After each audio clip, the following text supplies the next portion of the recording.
지금 현재 우리나라는 안보나 외교나 경제가 거의 파탄 수준입니다. 그렇기 때문에 첫 번째 우리 이야기하는 것은 이 정부의 경제 파탄을 가져오게 된 가장 근본 원인인 경제 정책의 방향을 바꾸는데 우리가 주력하고자 합니다. 소득주도 성장이나 최저임금이나 노동시간 단축에 대해서 이런 부분에 대해서 경제의 실정을 가져왔는 악법들을 바로잡는 것이 우리가 첫 번째 과제고, 두 번째는 이재정 의원님이 이야기하신 대로 추가 경정 예산에 대해서 심사인데, 우리 자유한국당이 생각하는 추가 경정 예산은 기본적으로 재난에 대한 대비용 추경도 아니고, 그리고 또 경기를 활성화하는 데 도움이 되는 추경도 아니다.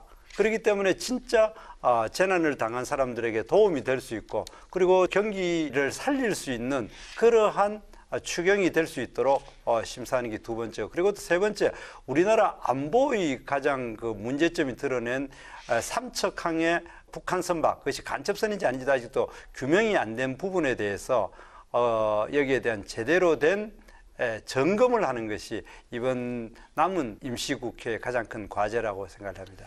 네, 이재정 의원은 이제 선택과 집중 그런 차원의 추경에 초점을 뒀는데, 네. 정태욱 의원께서는 여러 가지 지금 과제를 얘기했습니다. 경제 정책의 전환을 가장 우선적인 목표로 삼고 있다는 얘기까지 했는데요.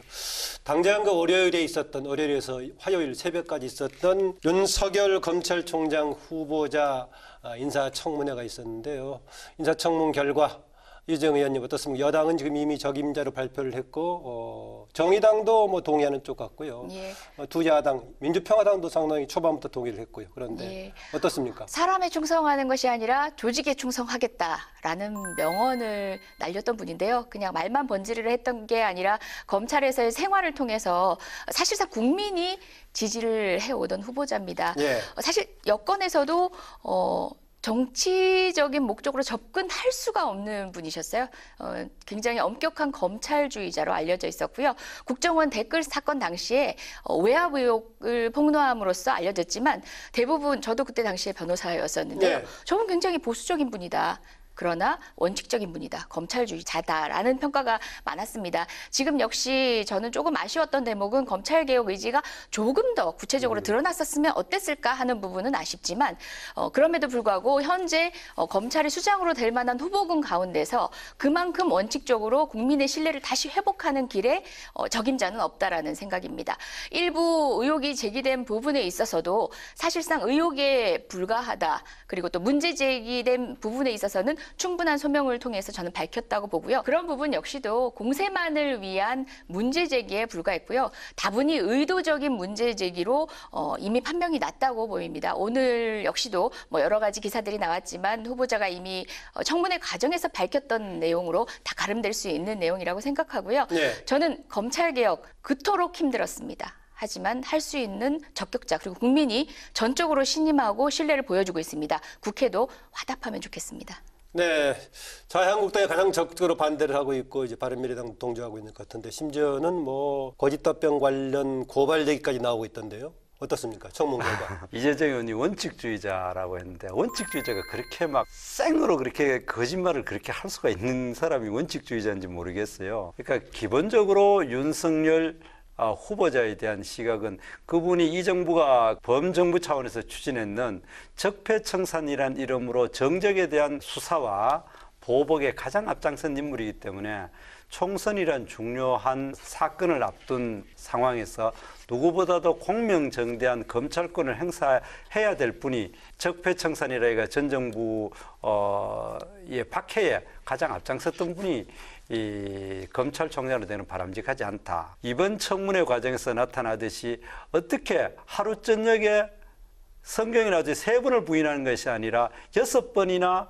부인했는 사실을 거기에 대해서 거짓말로 판명되니까 또 다른 방법으로 또 해명을 냈고, 그 해명이 또 거짓말로 나타나는 이런 분을 과연 검찰의 원칙주의자인지, 예. 아니면 진짜 정권에 만 충성하든지 아니면은 자기 자신의 안위에 대해서만 충성하는 분인지는 우리가 정말 심각하게 생각해야 될 부분이다 그렇게 생각합니다. 네, 지금 몇 가지를 한꺼번에 얘기하셨는데요. 조금 쪼개서 얘기하기로 하고 일단 거짓 답변 논란.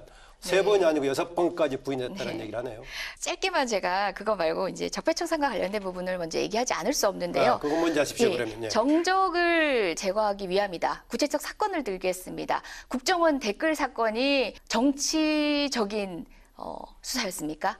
그리고 최순실 게이트의 수사팀장이었던 부분, 그 부분에 혁혁한 공이 있어서 국민들이 꽃까지 보내면서 검찰을 특검을 환호했습니다. 그것이 정적을 제거하기 위한 수사였습니까? 아무도 동의하지 않을 것입니다. 평가적 언어를 쓰셨는데요. 분명히 윤석열 검사가 눈에 띄는 수사를 했던 그 두 부분은 국민이 원했던 겁니다. 그리고 지금 역시도 다른 정치적 평가를 한다는 것 자체가 역사에 등 돌리는 일입니다. 그래서 저는 전적으로 동의할 수 없고요. 국민의 검찰이 될 수 있는 역사적 입증을 하신 분이다. 수사를 통해서 입증된 분이다라는 생각이 들고요. 네, 일단 적폐청산 관련 동의하십니까? 국정원 댓글 그보다도 수백 배, 1000배가 넘게 댓글 달았는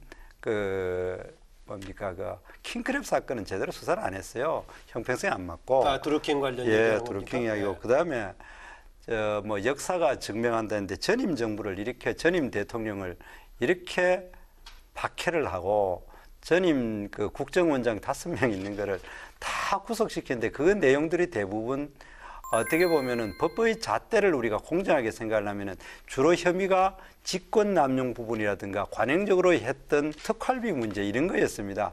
그거를 이 정부에 갖다 댔을 때에도 이 정부의 사람들 중에 무사할 수 있는 사람이 몇 명인지 한번 생각을 하면 아까 우리 이재정 의원님이 역사가 심판할 거라 그러는데 과연 우리가 정권을 잡았을 때 그렇게 똑같이 정치보복을 하는 것이 바람직한지 안 한지는 나는 모르겠습니다만 똑같은 잣대를 갖다 대면 이 정부 사람들 중에도 무사할 사람이 별로 없다고 생각을 합니다. 그런 부분에 대해서도 공정하게 역사란 관점을, 역사란 말을요 너무 내가 필요하다고 해서 갖다 쓸 게 아니라 역사가 평가한다는 뜻이 아니라 이미 역사적으로는 규명된 사실, 최순실 게이트라든지 국정원 댓글 사건에 대해서 그런 물타기는 저는 받아들일 수 없고요.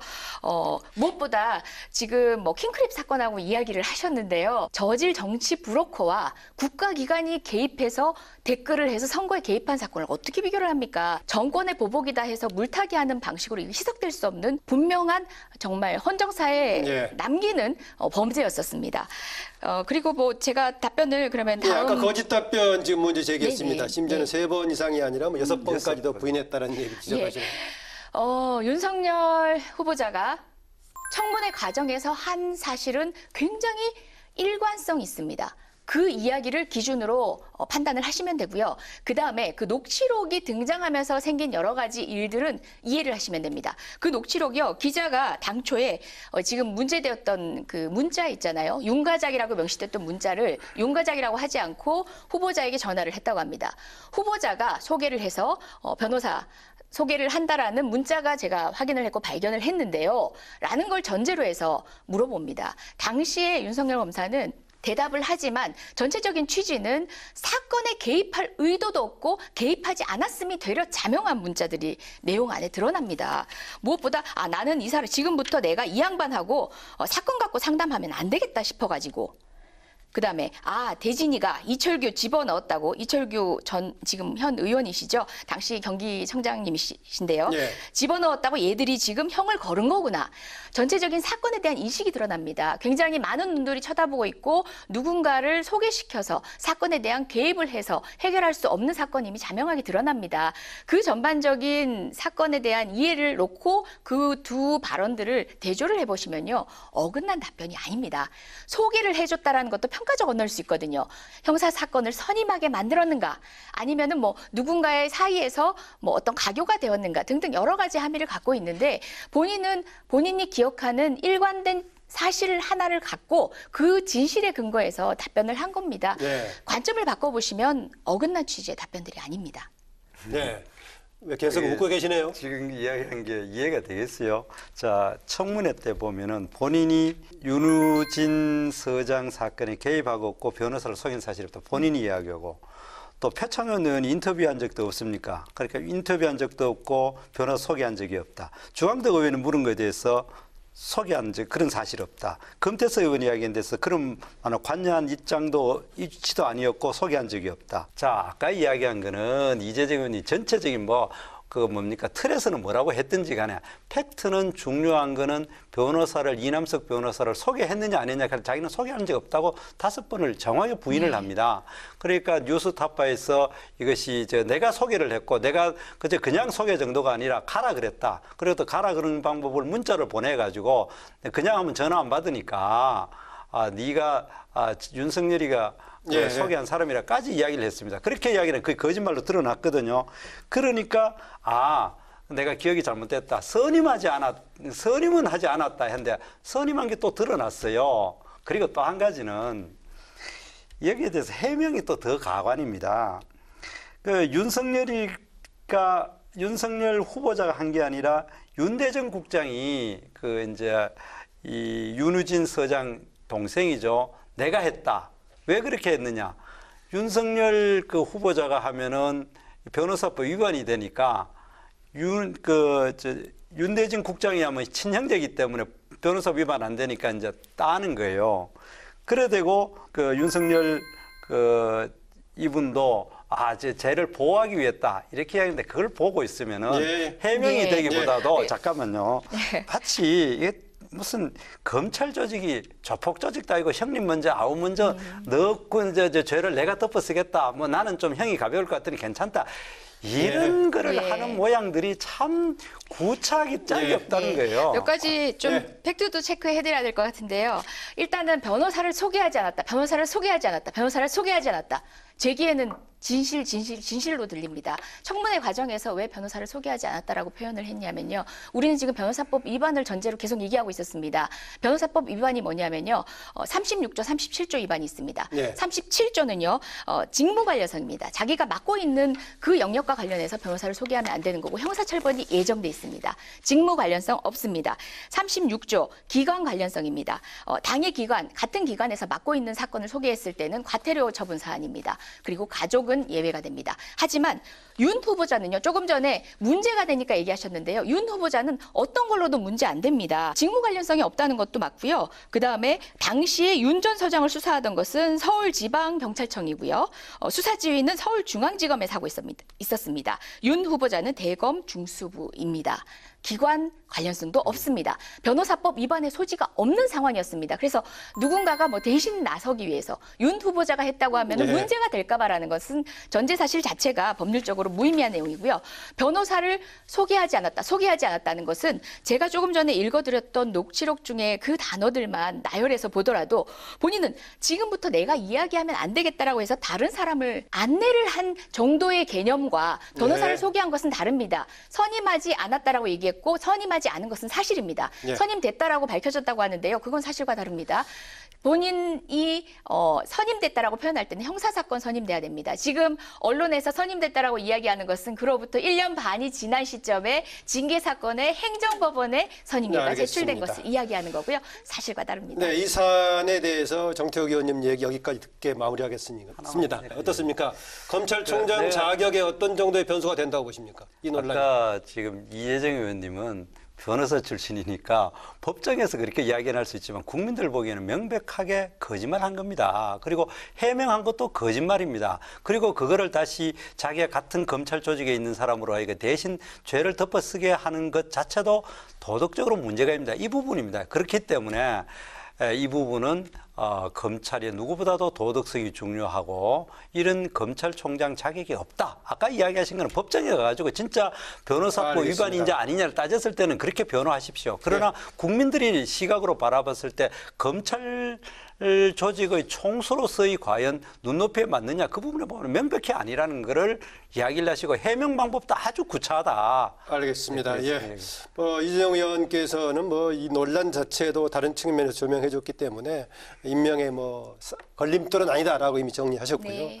아까 검찰 개혁 의지에 대해서는 약간 조금 아쉽다라는 느낌을 좀 받았던 것처럼 얘기했어요. 예, 여전히 국회를 존중한다라는 발언을 하시고 다른 여타의 검찰 관계자들에 비해서는 굉장히 적극적인 의지를 피력하셨습니다. 예. 그렇지만 이제 확실히 검찰주의자구나라고 느낀 것. 그렇지만 저 역시도 너무 무리한 요구라는 생각도 드는 게 제가 바라고 있는 검찰 개혁의 상과 사실상 패스트트랙에 올려져 있는 법안의 상과 지금 또 논의를 또 추가하는 다른 대안들은 또 다를 수 있으니까 그것도 제가 고집하지는 않겠습니다만은 하나만 지적해 주신다면요. 예를 들어 검찰 피신 조서의 능력과 관련해서 저는 그렇게까지 강력하게 능력이 부여되어야 되는지에 대해서는 저는 이견을 가지고 있는데 그 부분이 아직 증거 능력을 경찰 정도로 내리자 그 얘기했던 거죠. 또는 저는 궁극적으로는 법정에서 정말 직관하는 상황에서 모든 것들이 드러나길 바라고요. 심주에 맞추자. 그렇죠, 예. 맞습니다.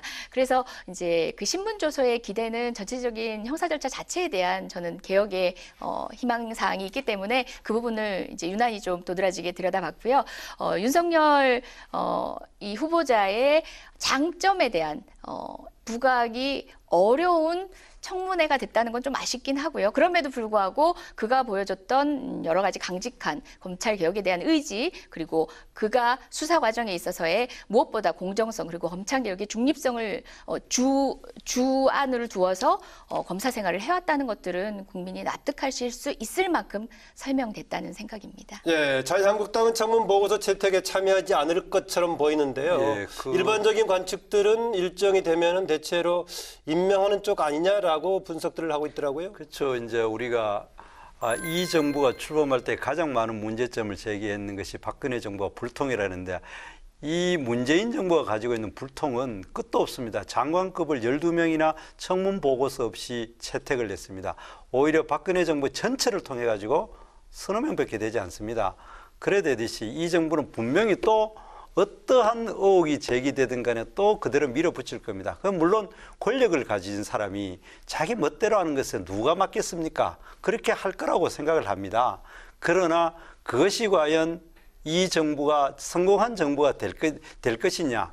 그래 이 정부가 실패를 했을 때 그 피해는 결국에는 이 정부 사람도 누릴 거 다 누리고 물러나면 끝입니다. 그러나 그 피해는 지금 우리나라 국민들이 겪는 경제적인 실정으로 받는 고통, 자살하는 사람 이런 사람들에 다 갑니다. 그리고 이 정부가 외교 문제 잘못 따라가지고 모든 피해는 기업들이 받지 않습니까? 거기에 취직해 있고 그 수출해 먹고 사는 사람 세금을 내가 그 세금으로 뭔가 연금을 받는 사람들이 피해를 받는 거. 이 정부가 자기 멋대로 고집대로 열심히 하면 할수록 결국 그분들은 문제가 없으면 자기 나오는 대로 하고 그러면은 그 피해는 전부 다 국민들이 받는 거예요. 예. 틀을 바꿔서 본다면 껌껌이 발목 잡으셨다는 생각은 해보시지 않으셨습니까?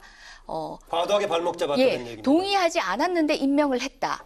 물론 국회의 동의권이 유보된 것들은 임명 자체가 불가능합니다. 하지만 청문 보고서 절차가 채택되지도 않고 그런 상황에 발목 잡기에서 국민이 납득할 수 있는 사람을 임명을 해서 그 사람이 능력을 보인다면 그거는 국민께 득이 되고 정권에 득이 됩니다. 하지만 만약에 말씀하신 대로 정말 국민의 의사는 저분은 부적격인데 임명을 했고 임명 이후에도 그분이 그 자리에 합당한 일들을 역할들을 못 해내신다면 그 정치적 책임은 누가 질까요? 대통령이 지고 집권 여당이 집니다. 하지만 그 이후에 보여준 국민의 지지는 어땠습니까?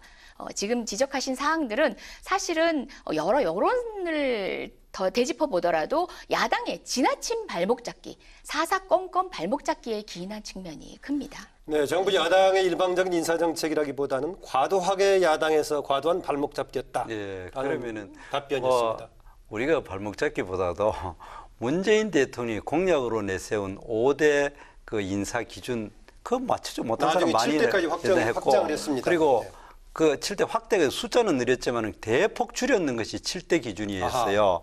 왜냐하면은 이 위장 전입은 2004년인가 언제를 닦아 그 전에 거는 면제시켜주고 이렇게 합리적 이유가 있는 기준이었죠. 그것도 충족 못 시켜준 것이 지난번에 국토부 장관 낙마된 사태를 가져오듯이 그러니까 국민이 납득할 기준으로 해가 자유한국당이 발목 잡았다는데 예. 국민이 납득하기 전에 대통령께서 공약한 사항도 충족 못 시켰고 대통령이 되고 나신 이후에 그보다 훨씬 완화시킨 7대 기준도 충족 못 시킨 많은 인사는 어떻게 설명하겠습니까? 그렇게 그 그러니까 부분은 뭐 주먹구구식으로 이루어지던 인사가 그런 기준을 정립하고 집행이 된 것은 그러면 문재인 기준에 정부가 맞아야죠. 문재인 정부 그래, 이후 그 처음이었습니다. 기준이 맞아야 예전에는 되는데. 5대 기준에 해당하는 사람은 장관이 되는 요건이었습니다. 심지어 그럼에도 불구하고 현 정부는 5대 기준에 적합한 인사를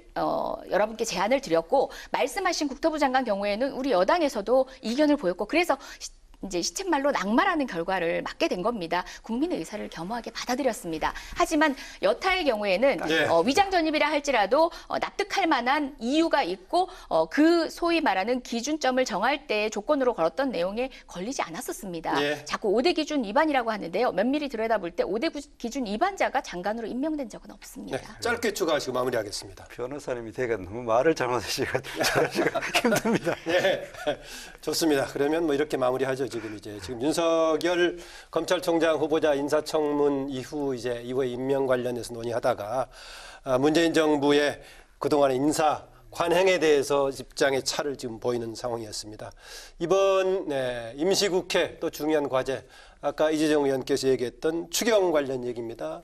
일단은 예결위 여야 당의 간사들에게 일정은 합의를 했습니다. 12일, 15일에 이제 확대 정책 점검하려고 총리와 또 기재부, 경제부총리 불러서 이제 점검하겠다는 얘기 했었고 17, 18일 소위해서 결정해가지고 19일 날 본회의 붙이겠다는데 다만 심사 과정에서 이번에 6조 7천원 성격을 야당은 좀 견해차를 보이고 있습니다. 급한 재난하고 나머지 경기 부양도 합리적인 거기에 해당되는 것만 하고 나머지 총선용은 하지 않겠다. 조정을 다시 하겠다. 여러 가지 좀 사안이 걸려 있는데 내용에 관한 논란 어떻게 보십니까? 지금 어떤 정책을 펴든 간에 모두 총선용이라고 하고 계십니다. 사실 정부에서 정책을 편다는 것은 국민에게 이득이 돌아갈 수밖에 없는 내용들이고요. 그것들과 관련해서는 하나하나 모두 총선용이라고 하고 있는데요. 그러면 우리나라 같이 거의 보궐선거까지 지방선거, 국회의원 선거, 총선을 합치면 매해 선거가 있으면 정부가 아무 일도 안 해야 된다는 격밖에 안 됩니다. 그래서 네. 어떤 일 하기가 두려워지는 그런 상황입니다. 추경만 하더라도 저 같은 경우는 야당이 정말 추경에 대해서 제대로 국민적 호응을 얻으려면요. 지금 경제 추경 얘기하는데 정부에서는 0.1% 재고 예상이 있다. 이제 GDP 성장률 할 때 나경원 원내대표가 그의 뭐 4분의 1, 3분의 1 정도밖에 효과 없다라고 했거든요.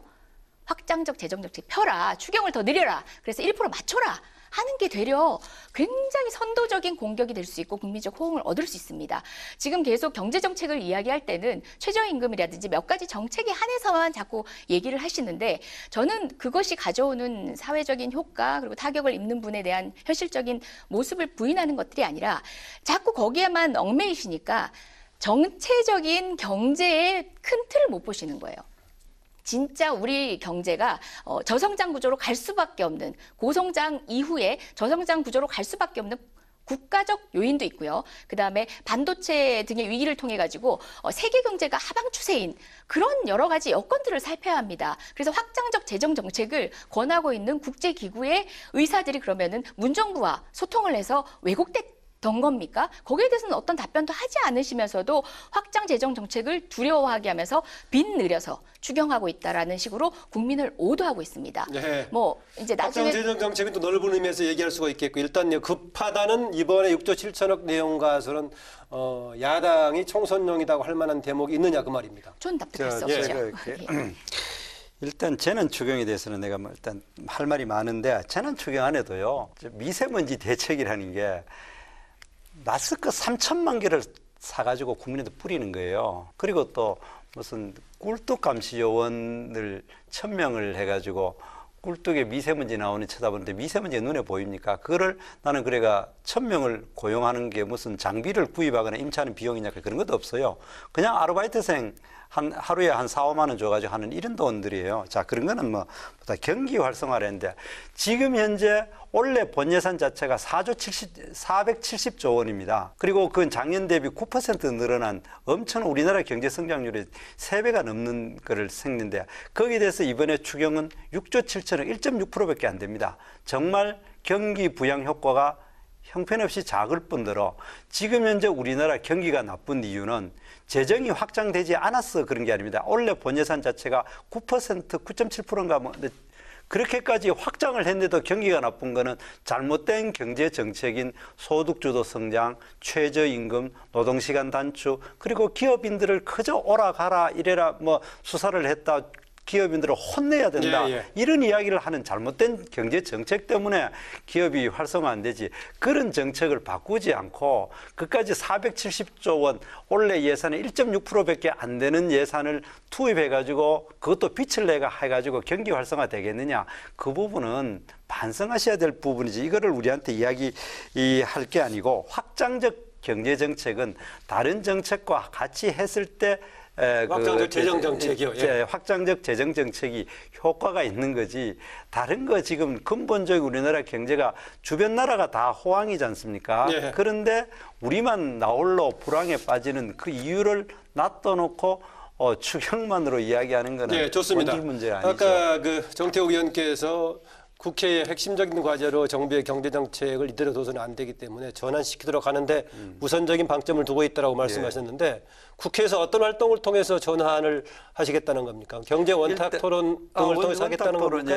그 우리가 뭐 원탁 토론을 원하는 건 아니고 오히려 경제 청문회를 하자 했는데 원탁 토론 그것도 해야 되고 예. 그리고 이번에 그 추경 심사를 하면서 기본적으로 경제 팀들에게 이 잘못된 경제 정책에 대해서 확실히 바꾸는 입장 전환을 촉구를 하고 그리고 국민 생활을 어렵게 만드는 국민 부담을 가중하는 법을 바꾸고 경제를 나쁘게 하는 여러 가지 법들에 대해서 노동법을 비롯해가 개정을 해야 되는 것이 가장 중요한 선행이 돼야 된다고 생각합니다. 예.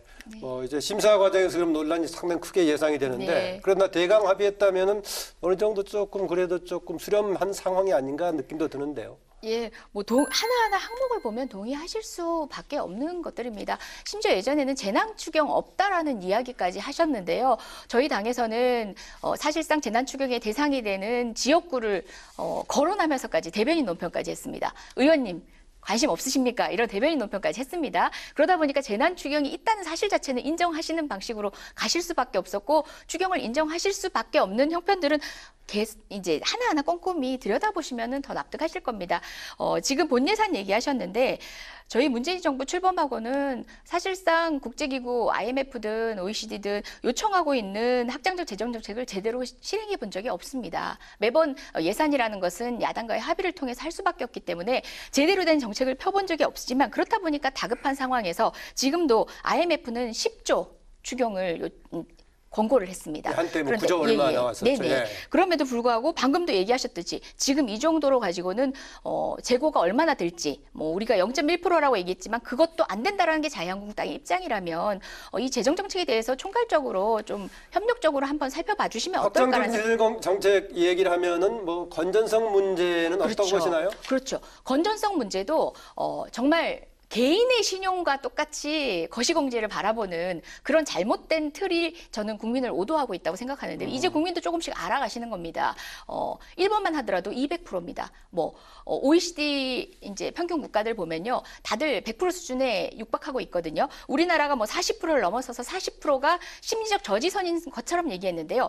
사실상 40%의 부채에 대한 저지선이라는 것도 18세기, 19세기 당시의 경험을 바탕으로 한 것입니다. 지금 정도의 산업 구조에서는 60% 정도를 보고 있기도 하고요. 실제 이제 계산을 통해서 확인해 봤더니 우리나라가 뭐 40%에 달하고 있지도 않았던 것도 드러났습니다.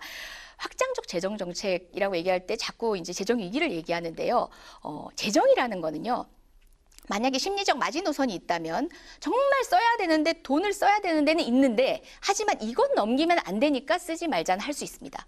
하지만 충분히 우리한테 재정 확대 정책을 시행할 수 있는 여력이 있는데도 불구하고 쓸 수 있는데 돈을 쓰지 말자라고 하는 것은 그냥 한 푼 두 푼 모아서 부자 되자는 개인 경제, 미시적 개인 경제를 바라보는 시각 이상은 아닙니다. 경제는 넓은 시야로 바라볼 필요가 있고 우리나라만이 아니라 비슷한 조건의 다른 나라들은 이것을 어떻게 고민하고 있는지 세계 경제 추세, 심지어 미국과 일본 뭐 지금 중국, 우리나라가 뗄래야 뗄 수 없는 경제 구조에 있잖아요.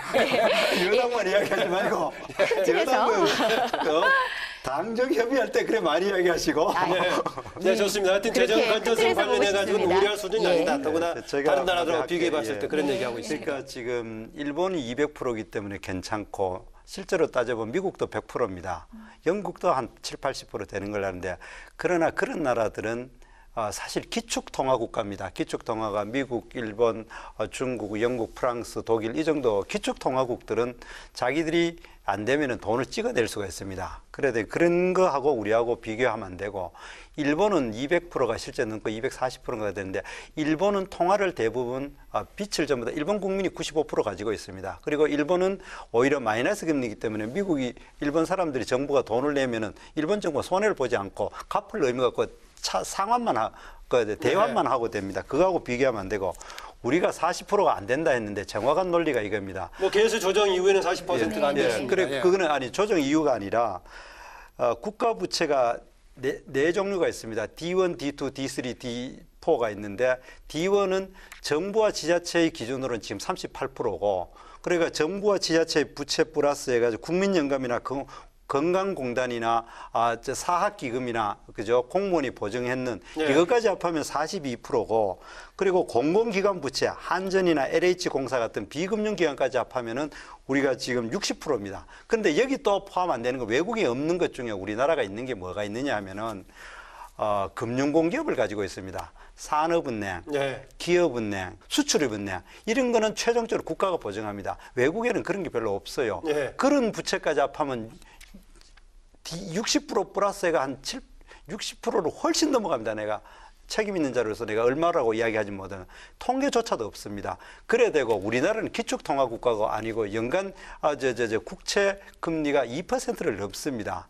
엄청나게 빚이 높고 또 한 가지는 IMF 직전인 95년에 우리나라 빚이 몇 퍼센트 압니까? 국가 정부 빚이 D1 기준으로 겨우 7%밖에 안 됐습니다. IMF 직전 당해 연도에 우리나라 국가 부채가 D1 기준으로 11%였습니다. 지금 38%입니다. 증가 속도는 전 세계 OECD 국가 중에 가장 빠르고 있습니다. 그런데도 빚이 겁을 안 난다라는 거는 그리고 아까 또 한 가지 IMF에서 10조 원대로 확장적 기조를 해자라는 거는 그걸 정확한 문맥을 보면은 경기를 부양하려고 하면 10조 정도로 해야 효과가 있다 그러지. 그 사람들이 우리나라 지금 뭡니까 빚이 늘어나는 속도라든가 우리나라 경제 정책 전반에 대해서 이래와 같이 기업을 죽이는 정책, 그다음에 급격하고 과도한 소득 수조 성장이나 소득 주도 성장, 그다음 뭐 최저임금 이런 문제는 거부하지 않고 그거는 딱 그 문장이 효과가 있으려면 10조 정도는 해야 효과되다. 그 한 문장을 갖고 와가지고 국제 비교 기준에다가 더구나 우리나라는 다른 나라처럼 기축통화국이거나 아니면은 기축통화 역할을 할 수 있는 나라하고 다르기 때문에 취약하다 이런 얘기를 하셨는데 성장률 자체 급하게 늘어났다는 얘기인데요. 일단 이제 잠깐 두 문장으로만 제가 세 문장만 기회를 주시면 아마 이제 이명박 정부가 국가 부채를 한 5% 가까이 늘린 것 같습니다. 그렇지만 저희 그 부분 가지고 문제 삼지 않습니다. 쓰일 때 쓰인 돈이라면은 저희는 그 문제보다는 다급하게 쓰는 것이 더 중요하다고 생각하지만 쓰지 않아야 할 때 돈을 써서 우리는 그 부분을 지적한 겁니다. 하지만 지금은 경기 하방 추세에서 우리는 시급합니다. 재정 집행이 시급합니다. 이번 추경에 한정시켰을 때 어떻습니까? 적자 국제 발행하더라도 해야 된다는 얘기를 하고 있는데 그 부담이 없기 때문에요. 지금 아까 이명박 때 5% 늘렸다. 5%까지 늘은지는 확인해 봐야 될 팩트 사항인데 그때는 전 세계적인 IMF보다 훨씬 더 큰 상황인 국제금융위기 상황이었습니다. 그런데 지금은 전 세계적으로 다 호황입니다. 우리나라만 불행입니다. 불황입니다. 이 불황인 이유는 아까 여러 번 이야기했지만은 소득주도 성장, 최저임금, 노동시간 단축, 기업 옥죄기 이런 것 때문입니다. 이거를 해결하지 않고 빚을 늘려가 해결하겠다? 정말 잘못된 정책입니다. 이 경기를 활성화시키는 것은 빚을 내 가지고 재정을 늘릴 것이 아니라 잘못된 경제 정책. 그리고 심지어 기업인들을 지금 아까 그 이야기했는 일본의 그 보복 경제 보복에 대해서 대책 기업인들 불러놔놓고 옥죄는 거 부끄럽지 알겠습니다. 않습니까? 평택 기업을 그렇게 죄악시에 놔놓고 예. 불러가 대책회의하고 그 얘기 좀 너들 이따 앞장에 해보기라고요. 하라고. 조금 전에 얘기했던 그럼에도 불구하고 세계 경제가 우리 빼고 다 호황이라는 것은 지금 여러 전문가들의 진단과는 다릅니다. 세계 네. 경제 하방 추세에 각 국가가 나름대로의 대책을 다들 이제 경제 정책 바꾸자면 안 된다라는 얘기는 어떻게 논의를 하고 보십니까? 있습니다. 경제 정책 되려 최저임금이라든지 장기적인 우리나라 같이 저성장세에 접어든 나라일수록 그런 기초가 탄탄해야지만 향후 경제 성장을 기반이 될 수 있다. 4차 산업혁명 역시도 그런 방식의 사회복지 안전망, 기타 그런 개별 소득들이 늘어나야지만 향후에 그런 발전을 다시 도모할 수 있다라고 생각. 우리는 중국 같은 나라가 아닙니다. 그런 고도의 성장을 하고 있는 시대가 아닙니다. 경제 정책 전반에 대해서 오로지 최저임금이라든지 소득주도 성장에만 매몰되는 것이 되려 적절한 때에 적절한 처방을 못하는 결과가 될까 봐 저는 너무 염려됩니다. 네, 아까 얘기 나왔던 지금 이제 일본의 경제보복, 통상보복 관련 얘기를 좀 해보겠습니다. 굉장히 중요한 문제인데 여야가 한 목소리로 지금 규탄을 하고 있긴 합니다만은 약간의 좀 시각차도 좀 엿보이는데 이 문제 먼저 야당, 제1야당 소속으로 현재 정부에 대해 어떻게 보고 계십니까? 이 문제는 굉장히 신중해야 되는 그렇습니다. 부분이에요. 예. 왜냐하면 이게 여야가 드립다 싸우는 문제하고 달리 상대가 있기 때문에 섣불리 정부를 비판해서는 안 된다고 저는 생각을 합니다. 예. 그러나 저희들이 이 문제를 가져오는 것은 현 정부가 너무 반일 정책을 급격하게 시행을 했다. 그렇게 생각을 하고 그리고 또 대응에 대한 문제를 내가 또 너무 비판을 이 자리에서 하는 건 적절치 않기 때문에 제가 하지는 않겠습니다만은 그러나 대안으로 이야기하겠습니다. 네, 대안 중심으로 얘기하십시오, 그러면. 비판을 너무 하는 것은 바람직하지 않기 때문에 대안 정도로 이야기하면은 첫 번째 일본을 바라보는 시각을 적과 악운, 선과 악의 문제를 바라보지 말아야 된다고 생각을 합니다. 네. 그리고 오로지 일본은 일제 침략을 했는 악이고 그렇기 때문에 우리가 어떻게든 정의의 입장에서 다가가야 된다. 이렇게 하면은 안 됩니다. 일본은 일제가 우리를 침략해가 많은 고통을 준 나라이면서도 또 경제적으로 굉장히 호혜적인 이해관계를 나누는 관계입니다. 그리고 또 북핵 문제라든가 또 북한, 중국, 러시아의 삼각 군사 동맹에 대한 우리가 또다시 이 하나의 이 안보에 중요한 뭐 동맹까지는 아니지만은 공동 중요한, 전선이 필요하다 뭐 이렇게 보시면. 이런 상황에서 일본에 대한 시각을 오로지 적과 아군이라는 시각으로 바라보지 말아야 된다는 생각이에요. 네. 그런 의미에서 보면은 하나 있고 두 번째 이 문제를 자꾸 기업인들을 앞장 세워가지고 총알바지를 이렇게 만드는데 그러지 마시고 이 문제가 발생하는 근본적인 원인은 외교 문제에서 나타나는 겁니다. 정치 문제에서 출발한 겁니다. 예. 그러면은 대통령께서는 10대 재벌 불러가지고 뭐 회의한다는데 그 사람들 앞장서는 이야기는 뻔한 거 아닙니까? 대책이라는 게 세 가지 내세웠지 않습니까? 뭐 수입선 다변화하고 그리고 또 우리 자체 그 기술 개발하고 뭐 이런 이야기를 하는데 그거는 굉장히 한가한 이야기입니다. WTO 제소하는데 얼마나 오래 걸리겠습니까? 예. 그래 되니까 그렇게 하지 마시고 이 문제는 문재인 대통령께서 정말 허심탄회하게 외교적인 문제로 예. 톱다운 방식으로 풀어야 될 문제다. 저는 예. 그렇게 생각합니다. 두 가지를 지적해 주셨습니다. 일본을 보는 시각에 대한 점검이 필요하다라는 것과 더불어서 외교적인 차원에서 해법을 풀어야 된다는 얘기입니다. 네, 이 문제를 지적을 하시면서 정부의 대응이 없었다. 그러니까 미리 준비되지 못했다라는 측면에서는 전 동의는 합니다만은 외교의 실패다라는 지점은 납득할 수 없습니다. 왜냐하면요, 자, 이 문제의 야당 시발이 공격하지 마시고요. 이 문제는 제가 설명을 야당을 드리겠습니다. 공격할 게 아니라 제가 설명을 드리고 내가 난 그래서 뒤에 말씀 주시면 미래를 어떻게 좋겠습니다. 할 거냐는 이야기를 말씀 충분히 잘 다음에 추가로 들었습니다. 반론 있으면 얘기하십시오. 그 외교의 문제에서 시발한 게 아니라요. 이 문제는 대법원 판결에 의해서 시발했습니다. 사실상 강제징용에 대한 대법원의 판결을 미뤘던 정권 어디입니까? 박근혜 정부입니다. 그와 같이 똑같이 하라는 얘기입니까? 판결이 최종 확정 판결 안 나오도록 막았어야 한다는 얘기입니까? 감정적 민족주의라는 말을 저는 나경원 원내대표의 교섭단체 연설에서 듣고 경악을 했습니다. 저분이 주문하는 것은 양승태 대법원장 시절처럼 문재인 대통령도 김명수 대법원장 시켜서 이 판결 안 나오도록 했어야 하는 거 아니냐라는 얘기밖에 안 됩니다.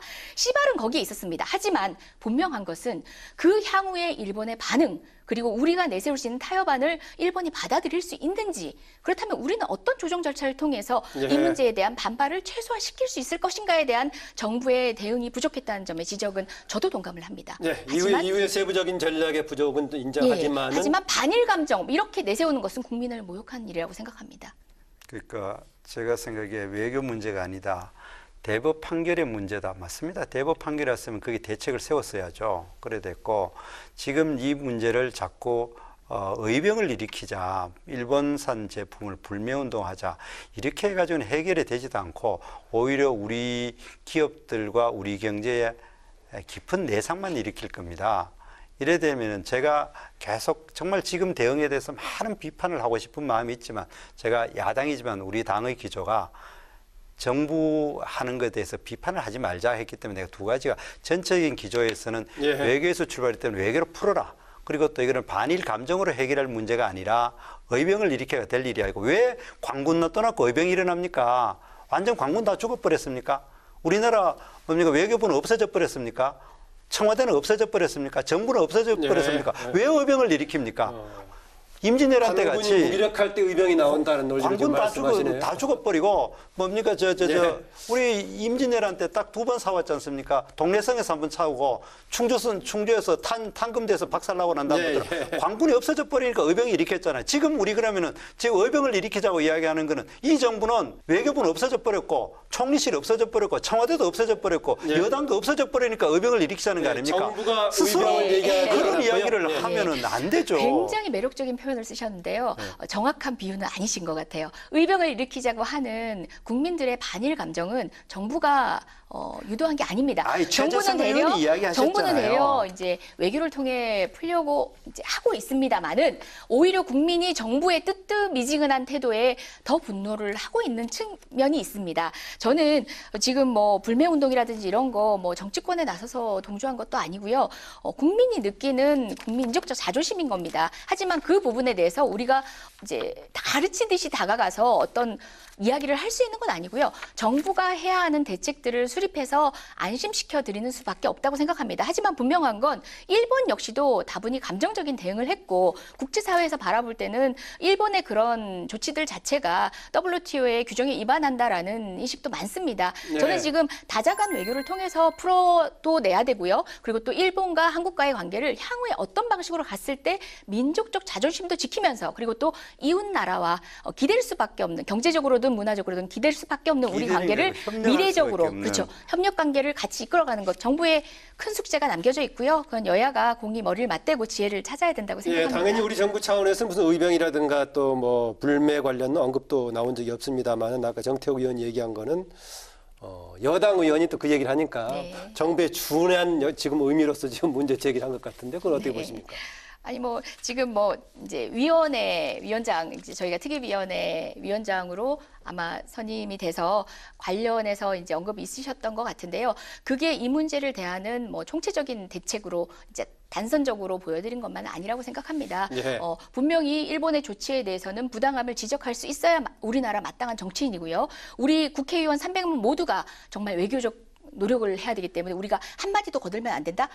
국민의 자존심이 허락할 수 없을 겁니다. 저는 국민의 입장에서 단호하게 이야기하는 것과 그다음에 정부의 구체적 대응책을 세우기 위해서 노력하는 것과는 별개의 문제입니다. 함께 가야죠. 네, 이번에 그 대정부 질의에서 외교 안보 분야의 질의에서 외교 안보 쪽에 대한 행정부처의 책임자에 대한 경질도 고려하고 있다는 조금 언급을 하신 것 같던데 조금 한번 정비할 필요는 있다고 보시지 않습니까? 어떻습니까? 뭐 노크 기순하고 굉장히 많이 대별이 되는데요. 노크 기순 때에 비하면은 굉장히 엄하게 처벌들이 됐습니다. 단호한 대처에 있어서 중징계에 대해서 언론들이 시체말로 제목으로도 많이 뽑았었거든요.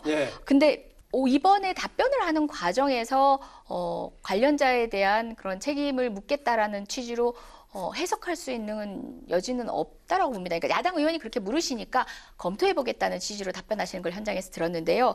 저는 경계 실패는 인정을 하고 있습니다. 인정을 해야 되고 그래서 관련자 문책 군단장까지도 다 했습니다. 그리고 이 문제에 대해서 어떻게 제고하고 점검할 수 있을 건지에 대해서 국방이라든지 국회 대정부질문 과정에서도 충분히 드러내고 있다고 예, 제가 생각하기 처음에 때문에 질문했을 때 일반적인 외교안보 전체를 질문했었는데 네네. 답변을 이번에 지금, 이제 목선 북한 내 목선 한정에서? 관련 예. 얘기하시니까 예, 이 예. 관련해서 그대로 예. 들어가자면은요. 네네. 한국 당에서 여전히 지금 국정조사 필요하다고 얘기하고 있습니다. 네네. 그러니까 국정조사라는 것은 국회 자원을 쓰는 건데요. 국정조사는 모든 사안에서 다 하면 좋겠지만 그러기에는 한정된 자원과 또 국가 예산을 동원하는 일이기 때문에 저희는 안배를 해야 합니다. 안배할 때 그 정도 비중은 아니라. 그렇죠. 국정조사를 발동할 정도의 비중은 아니고요. 이명박 박근혜 정부 당시에 일어났던 어떤 기순 사태에 비해서도 단호하고 엄정하게 대처를 했습니다. 뿐만 아니라 기억하시는지 모르겠지만 그 노쿠 기순 말고 대기 기순 때 있잖아요. 2015년도 기순 당시에는 경계에 문제 없다라고 하지 있습니다. 왜냐하면 당시에 지형적인 상황의 특수성을 살펴가지고 경계에 문제 없다고 하고 그냥 문책 없이 넘어간 적도 있습니다. 하지만 뭐 그것과 대별한 뜻이 아니라 대별해 보더라도 정말 노쿠 기순 이상의 책임자 문책을 했고요. 관련돼서 재발하지 않도록 제도적 보완을 해야 되는 부분도 자명하게 드러났습니다. 네. 저는 국정조사는 사실상 지금 온갖 우리 산적한 과제들을 이 하나의 목선 하나의 블랙홀로 네. 빨아들이기 위한 정치 공세 이상은 아니라는 네, 이후에 생각입니다. 책임 조치 충분하게 했다. 이후에 제도적인 문제는 개선 과정에 있다라는 얘기입니다. 지금 이재정 의원님 말씀 들어보면은 누가 잘하나가 이거 누가 못했나 따지는 것 같아요. 오로지 비교할 변명할 게 전 정부보다는 낫다. 그런 이야기밖에 한 말이 없습니까? 드렸잖아요. 혹여 그렇게 읽힐까봐. 그렇게 예. 전 정부보다 낫다. 정권 가져가 뭐 합니까? 그렇게 비판해 놔놓고. 그럼요. 비교하면 안 되는 정부죠. 그렇게 비판해 놔놓고 정권 가져가 뭐 했냐? 전 정부보다 낫다. 그렇게. 그리고 이번 문제는 노쿠 기순과 비교하는 것은 잘못됐다 봅니다. 난 노쿠 기순을 잘 됐다고 얘기하는 게 아니라 이번 문제의 핵심은 경계 실패 문제도 굉장히 잘못됐지만은 그거를 축소 은폐를 얼마나 했느냐, 왜 축소 은폐를 했느냐, 그리고 또 축소 은폐를 하는데 청와대가 직접적으로 개입한 정황이 여러 가지 드러나니까 오히려 경계 실패했는 부분은 그것 자체로서 우리나라 안보에 굉장히 위험을 가져온 겁니다. 정부의 합동조사라든가 이후의 조치에 대해서 적절하지 못했다고 판단하시군요. 그렇죠. 그리고 거기에 대해서 국방부 셀프 조사가 있었고, 그리고 거기에 대해서는 겨우 국방부 자체 문제인데 지금 꼬리 자르기입니다.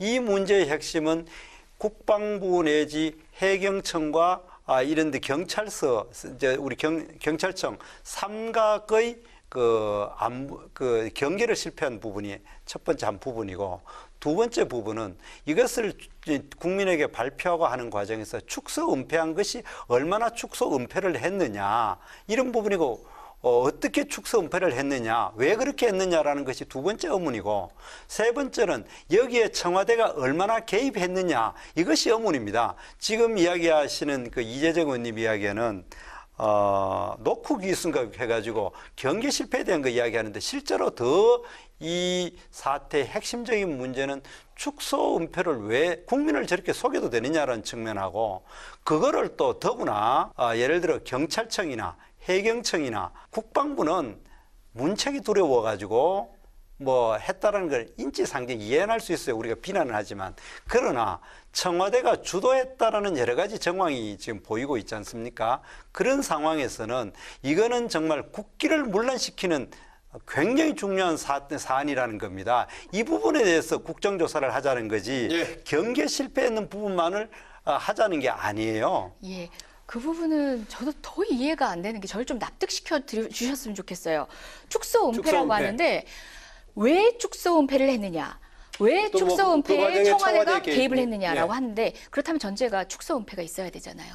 그런데 그 축소 은폐라고 얘기하는 것 자체가 뭐 삼척항 인근이라고 했고, 그리고 뭐 그 발표 3일 전에 해경에서는 사실상 정확한 지점을 지적을 했는데, 그 사전 발표를 부인하는 방식으로 된 것도 아니고, 실제 같이 첨부되었던 문서상에는 방파제 임의 표시돼 있었습니다. 그거는 표기가 명백하지 않았을 따름인 거지 은폐와 축소라고 바라보고 평가할 수 없는 내용들입니다. 근데 그것만 천착하셔가지고 자꾸 축소 은폐라고 전제를 하시고, 왜 축소 은폐했느냐, 청와대 행정관이 왜 있었느냐 해서 그게 흡사 어떤 축소 은폐라는 여타의 모든 이제 비위들에 관여한 것처럼 이야기하신 전 전제부터 다시 한번 따져볼 필요가 있다는 생각입니다. 축소 은폐라고 할 만한 의혹이 어떤 게 있느냐 그 얘기입니다. 아까 먼저 이야기 자진납세 하셨는데 그 방파제라고 이야기한 건 굉장히 그 삼척강 방파제가 이미 들어온 배를 보고 삼척강 인근이라고 표현한 것도 굉장히 잘못됐고 왜 몰랐느냐 파도가 심해가 했다라는 것도 뭐 거짓으로 나타났고 초반에 그랬죠. 예, 그리고 또 그분들이 북으로 다시 돌아가는 것을 하루인가 이틀 만에 급하게 보내는 부분도 무엇을 숨기기 위해서 했느냐라는 석연 부분이 젠타 이렇게 예, 보시군요. 그리고 그래 돼 있고 그다음 이제 이 레이더에 잡힌 부분 그리고 있고 그다음에 또 발표한 것 중에 목선을 선장의 동의를 받아가 폐기했다는데 실제로 폐기하지 않고 가지고 있었던 부분 이런 모든 부분들이 왜 팩트가 조금씩 다 다르고 엄청나게 다른 부분도 있고 그러니까 왜 그렇게 했는가를 우리가 이야기했고 그 아까 이야기하신 대로 미리 알았고 알려줬다 그랬잖아요. 그런데 청와대의 행정관 대령이 발표 기자회견장에까지 갔어요. 그러면은 원래 팩트하고 발표 문안이 상당히 뉘앙스에 큰 차이가 있다라는 걸 팩트에도 차이가 있고 뉘앙스에도 차이가 있다는 알았는데도 왜 그렇게 했는가?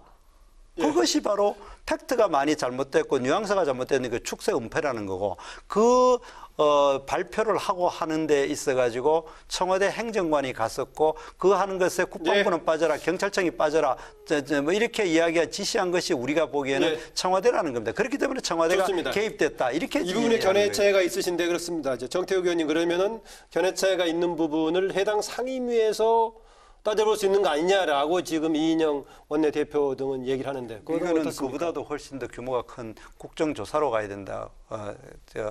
그렇게 생각하고 있습니다. 예. 단순히 우리 국회 상임위라는 것이 말 잘하는 사람 나와가지고 열심히 하고 일방적으로 우기고 끝나지 않습니까? 그 정도로는 끝나서는 안 된다고 생각합니다. 예. 그냥 국정조사에 청와대 관계자 불러 세우시고 싶은 거 아닌지 다시 한번 되묻고 싶습니다. 사실상 축소은폐라고 얘기하는데 가장 중요하게 제일 먼저 지적을 했던 게 그 삼척강 인근이라는 건데요. 그보다 며칠 전에 해경에서 정확하게 표현을 했습니다. 이미 발표한 거고요. 해경은 문재인 정부의 기관 아닙니까? 이미 발표를 했고 삼척강 인근이라고 왜 했냐 하시는데 삼척강 인근이라고 적힌 그 같은 문서에 첨부된 지도에는 삼척강이라고 방파제라고 표시가 돼 있습니다. 그런 내용들을 살펴보신다면 이것은 단순히 정확하게 표기하지 못했다라는 것이지 은폐라고 바라보기는 어렵고요. 그 북한 어선을 돌려보내는 과정 역시도 그거를 국정조사에서 좀 이야기해 주세요. 국정조사에서가 아니라 상임위에서 이미 말씀을 드렸고 납득하실 수 있는 수준의 해명이 되었다고 생각합니다. 알겠습니다. 어쨌든 간에 이번에 지금 이제 19일 날로 일정이 잡혀 있는 마감돼 있는 6월 임시국회 7월 19일입니다만은 지난 4월 말부터 이제 국회가 제대로 열리지 못해가지고 84일 만에 이렇게 열린 거 아니겠습니까? 그리고 추경의 경우는 제출된 지 2달 반이 좀 지난 상황인데 이런 상황에서 어쨌든 간에 마지막 마무리를 잘해야 그나마 이제 유정의 미를 거뒀다라고 할 수 있겠는데 그러기 위해서 주문하고 싶은 말, 마무리 말씀으로 듣고 싶습니다. 정태욱 의원님. 임시국회 얼마 안 남았지만 정말 이 정부가 경제 실정을 가져온 근본 논의에 대해서 반성하는 기회가 돼줘야 되고 그리고 또 이제까지 많은 국정의 문제 정말 적폐가 쌓이고 있지 않습니까? 이 부분을 반성하는 계기가 되는 임시국회 그렇게 되었으면 좋겠다 생각합니다. 네, 이정 의원님. 예, 나경원 원내대표의 원내대표 연설 뒤에도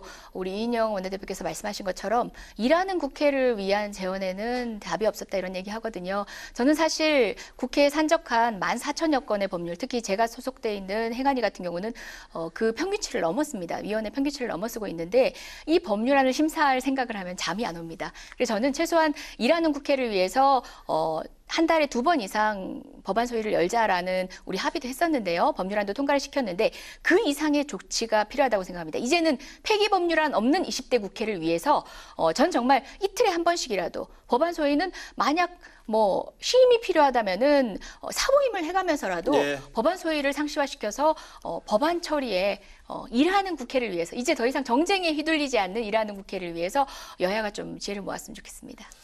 여야당 의원들이 모두 국회가 역할을 좀 제대로 하자라는 쪽엔 대개들 동의하고 있는 것 같습니다. 이걸 위해서 지금 이제 뭔가 입법적인 뒷받침 필요하면 해야 된다는 얘기를 해서 준비도 하고 있고 발의하는 법안도 있기도 합니다만은 현재로서는 지금 우리 국가적인 과제로서는 일본과 관련된 문제가 중요한 것 같습니다. 이번 임시국회에서 여야가 일본의 경제 보복 조치 철회를 촉구하는 결의안을 처리하기로 이렇게 의견을 좀 모았습니다. 모처럼 여야 한 목소리에 국민들은 내심 좀 든든했을 겁니다. 남은 임시국회 기간 동안 하나 되는 여야 모습 간절히 바라면서 토론당당 오늘 여기서 마무리하겠습니다. 안녕히 계십시오.